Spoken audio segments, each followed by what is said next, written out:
나누기 원합니다. 하나님께서 이 시간 주관하셔서 전하는 자나 듣는 자나 모두가 다 하나님의 은혜를 누리는 귀한 시간이 되도록 인도하여 주옵소서. 우리를 구원하신 예수님의 이름으로 기도합니다. 아멘. 3년 전에요, 배우 김혜자 씨가 그 백상예술대상 TV 부분 그 대상을 수상하면서 이런 말을 했습니다. 바로 우리는 위로가 필요한 시대에 살고 있다 라고 말을 했는데요, 정말 이분의 말처럼 우리는 참으로 위로가 필요한 시대에 살고 있습니다. 그러나 우리가 반드시 한 가지 기억할 것은 무엇인가 하면, 하나님은 우리를 위로하시고 회복시키는 분이시라는 것입니다. 열왕기상 19장에서는요, 하나님께서 한 개인인 엘리야를 위로하시고 회복시키셨다면, 이제 오늘 본문인 20장에서는요 이스라엘이라고 하는 한 나라를 하나님께서 위로하고 회복시키는데요, 오늘 말씀을 통해서 저와 여러분들이 모두가 다 하나님의 위로와 회복을 경험하는 시간이 되길 축원합니다. 오늘 본문 1절 말씀 다 같이 한번 읽겠습니다.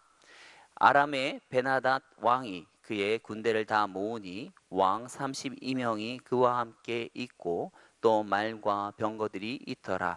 이에 올라가서 사마리아를 에워싸고 그곳을 치며. 지금 아람 왕 베나닷이 이스라엘을 쳐들어왔습니다.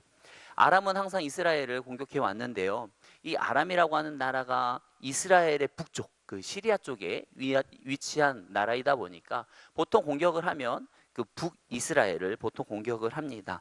그런데 이 아람 왕의 군대가 실로 엄청났습니다. 왜냐하면 아람 군대만 온 것이 아니고요, 자신의 속국인 32개의 나라들과 함께 연합했어요. 그러니까 한 33개의 나라가 함께 연합해서 연합군을 모아서 지금 공격을 해온 것입니다.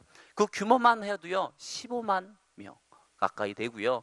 그런데 더 놀라운 것은 거기에 숫자만 많은 것이 아니라 당시의 첨단 무기인 말과 병거들도 있었다라는 것입니다. 그렇게 아람 왕이요 그 사마리아, 북이스라엘의 수도인 사마리아를 겹겹으로 둘러싼 다음에 이렇게 말합니다. 3절입니다. 내 은금은 내 것이요 내 아내들과 내 자녀들의 아름다운 자도 내 것이니라 하매. 벌써 이미 싸우기도 전에 지금 선전포고하는 겁니다. 이미 벌써 어떻게 해요? 이스라엘의 왕 노릇을 하고 있습니다. 그러자 아합이 4절에 뭐라고 하는가 하면, 중반절입니다. 내 주 왕이여 왕의 말씀같이 나와 내 것은 다 왕의 것이니이다. 뭐라고 하는 거냐면, 네네 압뇨 당신은 저의 왕이십니다. 여부가 있겠습니까? 지금 하고 있는 것입니다. 워낙에 지금 이스라엘과 이 아람 군대가 워낙에 지금 객관적인 전력 차이도 많이 나고요, 또 아합 왕은 믿음이 없다 보니까 이렇게 위기를 쉽게 지금 넘어가려고 하는 것입니다. 그런데 이 아람 왕이요 이스라엘의 이러한 모습을 보고 더욱 의기양양해져서 6절에 보면 이렇게 말합니다. 우리 한번 6절은 같이 한번 읽어보죠. 내일 이맘때에 내가 내 신하들을 내게 보내리니 그들이 내 집과 내 신하들의 집을 수색하여 내 눈이 기뻐하는 것을 그들의 손으로 잡아 가져가리라 한지라. 이게 무슨 말인가 하면, 첫 번째 요구는요 그냥 이스라엘이 어떤 조공을 그냥 바치면 되는 거예요. 이렇게 이런 것들이 있습니다 하고 조공을 바치면 되는데, 지금 두 번째 요구는 무엇인가 하면, 이 아합 왕의 이 아람 군대에 이 신하들이 와서요 자기들이 원하는 것들을 다 가져가겠다라고 하는 거예요. 그러니까 이게 더 심한 요구인 거죠. 그러다 보니까 이 아합 왕조차도 첫 번째 제안은 그대로 받아들였지만 이 두 번째 제안은 쉽게 받아들이지 못합니다. 그래서 바로 장로들을 부릅니다. 7절에 이에 이스라엘 왕이 나라의 장로를 다 불러 이르되 너희는 이 사람이 악을 도모하고 있는 줄을 자세히 알라. 그가 내 아내들과 내 자녀들과 내 은금을 빼앗으려고 사람을 내게 보냈으나 내가 거절하지 못하였노라. 지금 보면 내가 거절하지 못했다, 저들의 저렇게 어떤 막 요구하는 거에 내가 거절하지 못했다라고 말을 하는데요, 참으로 이게 얼마나 비겁하고 겁쟁이 같은 모습인지 모릅니다. 왜냐하면 보통 이 같은 상황이면 막 신하들이 막 겁이 나가지고 어떡하지 하면 보통 왕이 야야 괜찮아 내가 다 알아서 할게 하면서 막 위로를 해줘야 되는데, 오히려 지금은 반대되는 상황입니다. 왕이 어떻게 하고 있고요, 신하들이 오히려 왕에게 괜찮아 하는 그런 상황입니다. 그러면서 이 8절에 보면 이 장로들이 오히려 더 강경하게 나갑니다. 모든 장로와 백성들이 다 왕께 아뢰되 왕은 듣지도 말고 허락하지도 마옵소서 한지라. 왕이시여, 우리 그런 뭐 치욕적인 요구를 수용하느니 그냥 우리 차라리 죽기를 각오하고 맞서 싸웁시다. 그것이 낫겠습니다. 지금 이렇게 이야기하는 거예요. 이에 용기를 얻은 이 아합 왕은요, 이 아람과 이제 전쟁을 하게 되어집니다. 그러자 이 소식을 들은 베나닷이 이렇게 말합니다. 10절 말씀입니다. 그때 베나닷이 다시 그에게 사람을 보내어 이르되 사마리아에 부스러진 것이 나를 따르는 백성의 무리의 손에 채우기에 족할 것 같으면 신들이 내게 벌 위에 벌을 내림이 마땅하니라 하매. 이게 무슨 말인가 하면 지금 사마리아 성을 철저하게 부숴서 아주 가루를 만들어도 내가 만족하지 않겠다. 그럼 뭐예요? 완전히 너희들을 박살내겠다. 아주 그냥 짓밟아버리겠다. 지금 굉장히 이제 강한 엄포를 선포하는 거죠. 그랬더니 이제 아합도요, 이제 지지 않습니다. 11절 말씀에 이스라엘 왕이 대답하되 갑옷 입는 자가 갑옷 벗는 자 같이 자랑하지 못할 것이니라 하라 하니라. 이게 뭔 말인가 하면 갑옷을 입었다라고 하는 것은 아직 갑옷을 입고요, 지금 싸움은 하지 않았던 거예요. 싸움이 끝나면 갑옷을 벗을 텐데 지금 갑옷을 입었다라는 것은 아직 싸우질 않았던 거죠. 그러니까 갑옷을 입은 자가 갑옷 벗는 자 같이 자랑하지 말라라고 하는 건, 야, 그런 얘기는 갑옷 벗고서 얘기하자. 싸운 뒤에 얘기해보자. 그러니까 길고 짧은 건 우리 한번 대보자. 지금 이렇게 막 큰 소리 치고 있는 장면인 것입니다. 그러자 이 12절에 보면 그때 베나닷이 왕들과 장막에서 마시다가 이 말을 듣고, 지금 보면 여기서 이제 중요한 포인트가 나옵니다. 마시다가 이 말을 들었다. 마시다가, 지금 이 베나닷 왕이 무엇을 마셨을까요?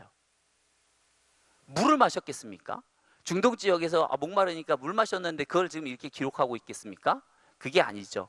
여기서 마시고 있다는 건 술을 마시고 있는 거예요. 지금 술판을 벌이는 겁니다. 지금 전쟁이 나왔어요. 근데 지금 술판을 벌이면서 막 부어라 마셔라 하고 있어요. 왜 그런가 하면 이거는 경기를 뭐 싸워보지도 않아도 이건 벌써 이겼다라는 거예요.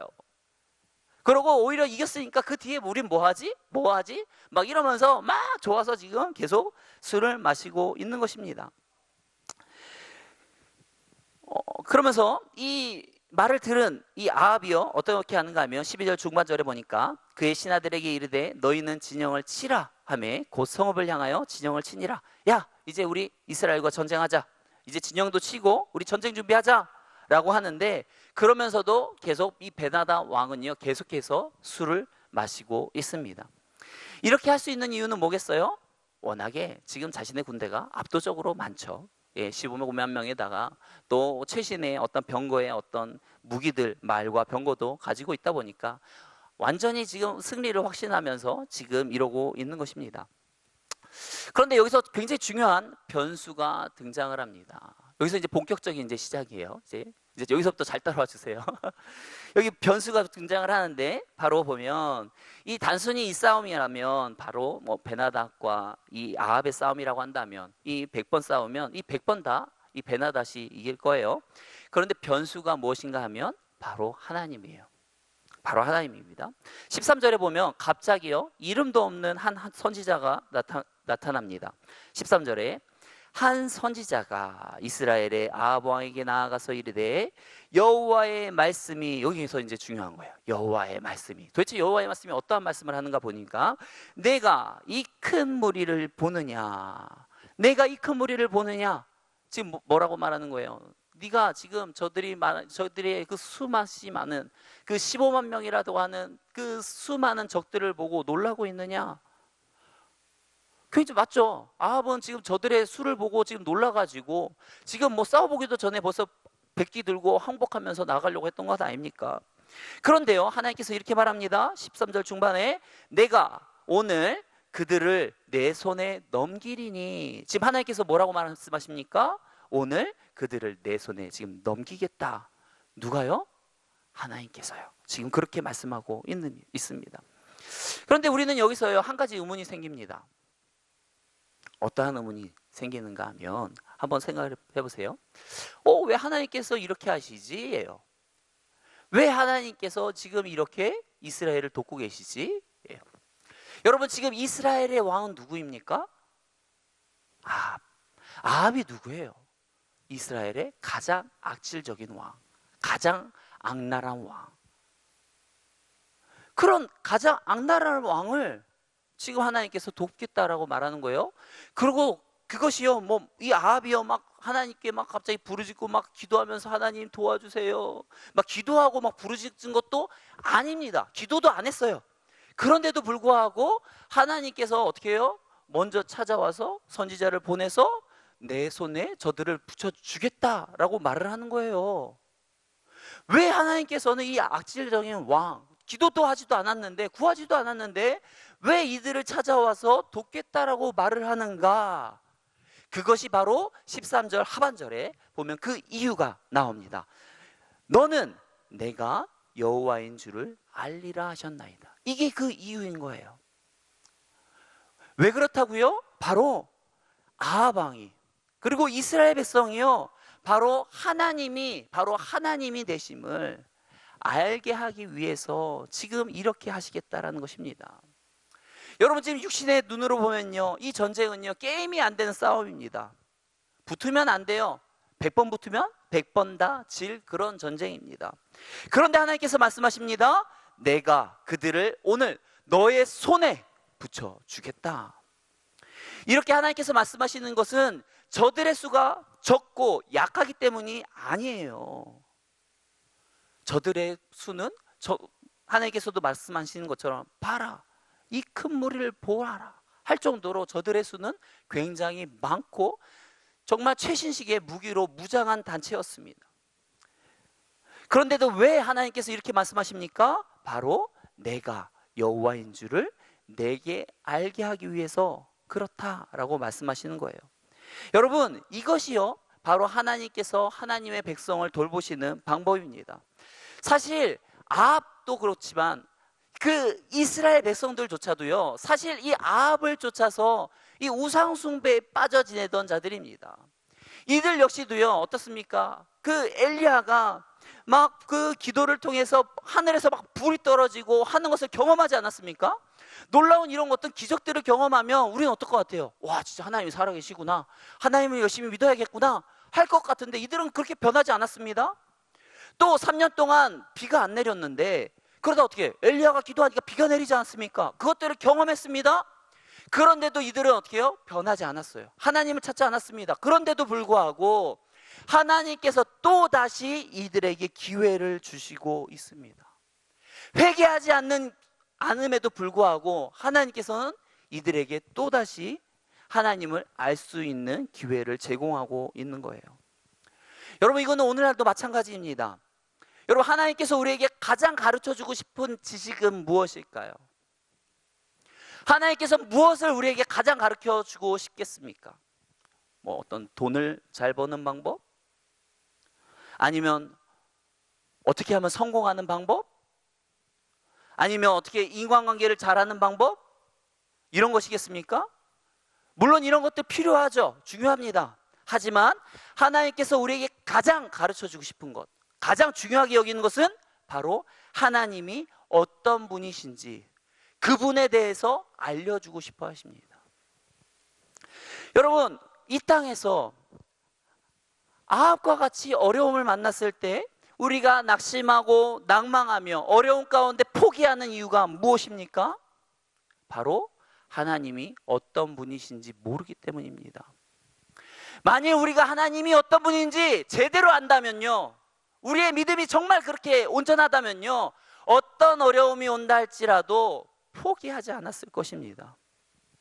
그런데 상황과 환경에 주저하는 이유는 무엇입니까? 솔직하게 이야기해서 우리가 하나님을 온전히 알지 못하기 때문이에요. 여러분, 이런 모습은요 사실 엘리야에게도 있죠. 우리가 놀랍게 생각하는 그 엘리야조차도 지금 19장에서 왜 이렇게 방황을 합니까? 하나님을 똑바로 알지 못해서 그러는 거예요. 마치 알아 보였지만 하나님에 대해서 알지 못하다 보니까 이렇게 방황하고 있는 것이죠. 만일 제가 하나님이라면요, 이렇게 오랫동안 하나님을 믿으면서도 도대체 하나님이 어떤 분인지도 모르는 이런 사람들을 보고 참 섭섭할 것 같아요. 소위 말해 삐질 것 같습니다. 그런데도 불구하고 하나님께서는 어떻습니까? 이런 어려운 상황 가운데 하나님을 구하지도 않고 찾지도 않는 그런 가운데에서도 하나님께서는 그들을 돕기 위해서 그들을 찾아오시고 문제를 해결해 주시겠다고 말씀을 하십니다. 그런데 이렇게 하나님께서 이들을 찾아오시는 이유가 무엇입니까? 이들이 뭐 기도를 많이 해서입니까? 아니요, 그러지 않아요. 바로 하나님이 어떤 분이신지 진정으로 알려주고 싶어서 그래요. 알려주고 싶어서. 저와 여러분들도 우리 인생의 목적이요, 하나님을 더 아는 것이 우리의 목적이기 원합니다. 정말 그래서 어떤 상황에 놓여 있다 할지라도요, 정말 선하시고 인자하시고 정말 모든 것을 합력하여 선을 이루시는 그 하나님을 믿기에 좌절하지 않고 방황하지도 않고 포기하지도 않는 저와 여러분들의 삶이 되길 축원합니다. 오늘 본문으로 다시 돌아와서요, 오늘 본문에서 재미있는 것은 무엇인가 하면, 만일 오늘 본문과 같이 어떤 아합 왕에게 선지자가 찾아왔다, 그리고 막 하나님에 대해서 이야기하면 과거의 아합 왕이라면 어떻게 됐을까요?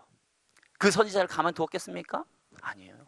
그냥 바로 눈앞에서 죽였을 것입니다. 그런데 이 아합이 왕이요, 지금 이 상황 가운데 마음이 좀 누그러진 것 같습니다. 그러다 보니까 어떻게 해서든 이 선지자를 통해서 하나님의 말씀을 지금 들으려고 하고 있습니다. 14절 말씀 보시겠습니다. 아합이 이르되 누구를 통하여 그렇게 하시리까? 지금 아합이 선지자에게 하는 질문은 무엇인가 하면, 이 아람과의 전쟁에 지금 누가 군사로 나가야 되는지 묻고 있는 질문인 것입니다. 그러자 선지자가 대답합니다. 중반절에 대답하되 여호와의 말씀이 각 지방 고관의 청년들로 하리라 하셨나이다.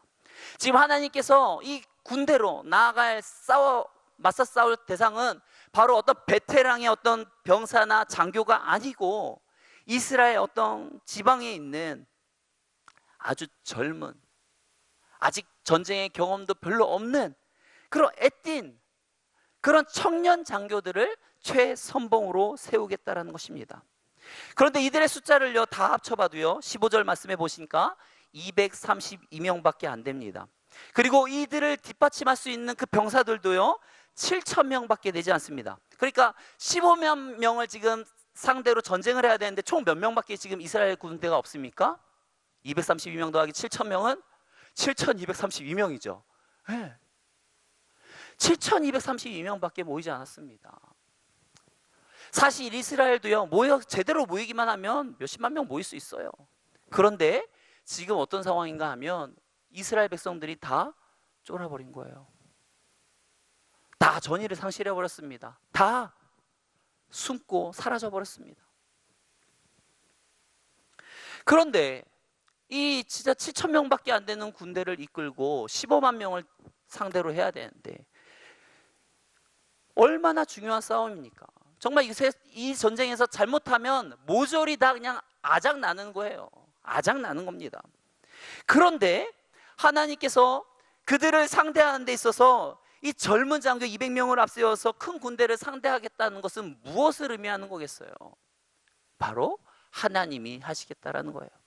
설령 전쟁에서 이겼다라고 해도 이것이 우리의 군대가 용맹해서 그래, 특공대야, 뭐 이런 얘기 안 하게 하기 위해서 아예 애시당초 짬도 안 되는 애들 불러다가 지금 전쟁시키는 것입니다.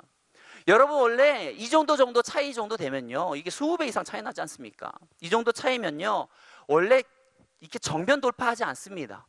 어떻게 하냐면 보통은 어떤 기습을 한다거나 어떤 밤에 자고 있을 때 막 몰래 기습한다거나, 아니면 어떤 진영을 차고 숨어 있다가 저들이 오면 몰래 막 공격을 한다거나, 이런 식의 공격 방법을 택하지, 한낮에 대낮에 저들이 눈이 볼겁게 뜨고 있는데 저들을 향해서 돌진하지 않습니다. 그런데 하나님께서 어떻게 합니까? 이들을 데리고, 그것도 한낮에, 기습도 아니고요, 그냥 데려다가 치라고 지금 명령하는 겁니다.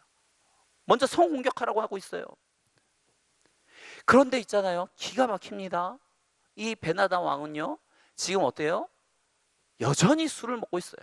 여전히 그 32명의 어떤 술치구들과 부어라 마셔라 하면서, 야 우리 이겼어 뭐 생각할 필요도 하지 마 하면서 여전히 술 먹고 있어요.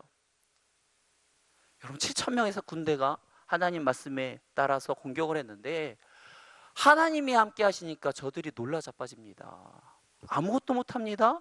그리고 저들이 크게 대패하고 도망가게 되어져요.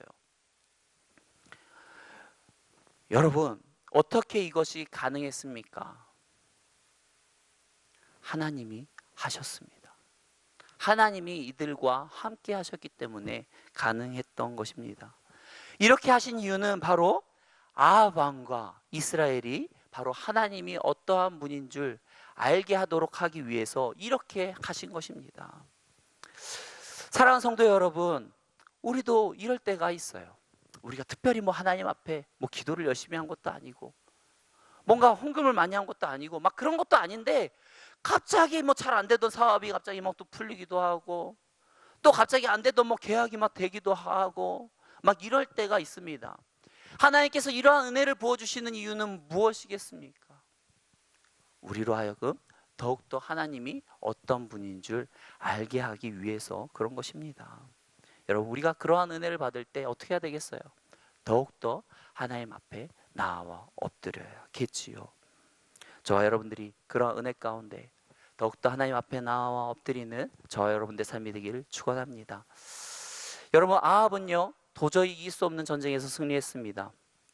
이것은 정말 아합이 여호와를 알게끔 하기 위해서 하나님이 베푸신 은혜였습니다. 그러면 이러한 은혜를 경험했으면 아합 왕은 어떻게 해야 되겠습니까? 어떻게 해야 될까요? 이러한 은혜를 경험했습니다. 놀라운 사건들을 또 경험했습니다. 그럼 어떻게 해야지 올바른 어떤 삶의 방향으로 나아가는 것이겠습니까? 하나님을 더욱더 아는 방향으로 나아가야겠죠. 전국 곳곳에다가 회당을 짓고 예배당을 짓고 거기서 성경 공부와 어떤 제자 훈련을 하고 어떤 우리 이제 종교는 어떤 우상이 아니고 이제 여호와다 선포하고 이제 기독교 국가로 만들어야 되지 않겠습니까? 맞죠? 그런데요, 전쟁이 끝났는데 아합은 여전히 하나님을 알려고 하지도 않고요, 하나님께 돌아가려고도 하지 않습니다. 22절 말씀 같이 한번 읽겠습니다. 그 선지자가 이스라엘 왕에게 나와 이르되 왕은 가서 힘을 기르고 왕께서 행할 일을 알고 준비하소서. 해가 바뀌면 아람 왕이 왕을 치러 오리이다 하니라. 지금 전쟁에서 승리하자마자 선지자가 왕에게 찾아옵니다. 그리고 이렇게 말합니다. 바로 다음에 아람 왕이 다시 쳐들어올 것입니다. 그러니까 이 전쟁을 미리 대비하십시오. 내년에 이 아람 군대는 반드시 다시 쳐들어올 것입니다. 그러니까 반드시 이 전쟁을 대비하십시오 이야기하고 있어요. 이것은 이 선지자가 뭘 얘기하는가 하면 그냥 한 번의 승리, 일회적인 승리를 이야기하는 것이 아니라 연속해서 어떤 승리를 쟁취하는 방법, 그 원리를 알려주고 있는 것입니다. 이러한 이야기를 들었습니다. 당장 내년이에요. 당장 내년에 지금 아람 군대가 다시 들어올 것입니다. 그럼 어떻게 해야 되겠어요? 뭐 해야 되겠습니까? 전쟁을 준비해야 되죠. 군사를 모으고 훈련을 시키고 전술훈련을 시키고 무기를 갈고 닦고 하는 이런 훈련을 해야 되지 않겠습니까? 또 결코 이길 수 없었던 전쟁에서 승리케 하신 하나님의 은혜를 기억하면서 하나님께 돌아가는 그런 작업들을 해야 되겠죠. 그런데 아합 왕은요, 이러한 이야기를 들었음에도 불구하고 승리를 주신 하나님을 잊어버립니다. 그리고 하나님을 찾지도 않습니다. 성경 그 어느 구절에서도 아합 왕이 하나님을 찾았다, 기도했다, 회개했다 못 찾습니다. 우리 삶에도요, 이러한 하나님의 놀라운 은혜를 경험할 때가 있습니다. 골치 아픈 문제가 해결이 되고 기도의 응답이 될 때가 있어요. 그런데 문제는 어떤 게 있는가 하면 이런 어떤 문제가 해결이 된 거에만 집중하는 거예요. 하나님을 잃어버립니다. 그냥 문제가 해결됐으니까 그냥 끝난 거예요. 여러분, 우리가 반드시 기억해야 되는 것은 무엇인가 하면 승리보다 더 중요한 것이 무엇인가 하면 승리를 주신 하나님을 기억하는 것입니다. 그런데 이 아이러니하게도 아합 왕은 승리를 얻었음에도 불구하고 승리를 주신 하나님을 찾지 않습니다. 그런데 이 선지자의 말대로 이 아람 군대는 정말 두 번째, 그 다음에 그 이스라엘 침략을 하기 위해서 준비하고 있습니다. 그리고 이들은 왜 이들이 실패할 수밖에 없었는지를 분석을 합니다. 그러다가 그 원인과 이유를 찾습니다. 뭐 때문이겠어요? 하나님 때문이구나. 이들도 압니다. 그러면서 이들이요, 아방도 연구하지 않는, 알려고 하지 않는 하나님에 대해서 막 연구하기 시작을 합니다. 하나님은 어떤 분이시지? 하고 막 연구하기 시작합니다. 그러면서 다음 전쟁을 이렇게 대비합니다. 23절입니다. 우리 같이 한번 읽겠습니다. 아람 왕의 신하들이 왕께 아뢰되 그들의 신은 산의 신이므로 그들이 우리보다 강하였거니와 우리가 만일 평지에서 그들과 싸우면 반드시 그들보다 강할지라. 다음 전쟁은 산이 아니라 평지에서 이스라엘과 벌여야 된다는 거예요. 왜요? 하나님은 산의 신이라는 거예요. 이게 뭔 말입니까? 마치 이런 거죠. 어떤 축구의 신은 축구에서만 관여를 하고, 뭐 농구의 신은 농구에만 관여하듯 어떤 그 활동하는 범위가 정해져 있다라는 거죠. 근데 하나님은 어디요? 산에서만 역사할 수 있는 분이에요. 그러니까 이제 평지에 가면 하나님은 산의 신이니까 역사할 수 없다라는 거죠.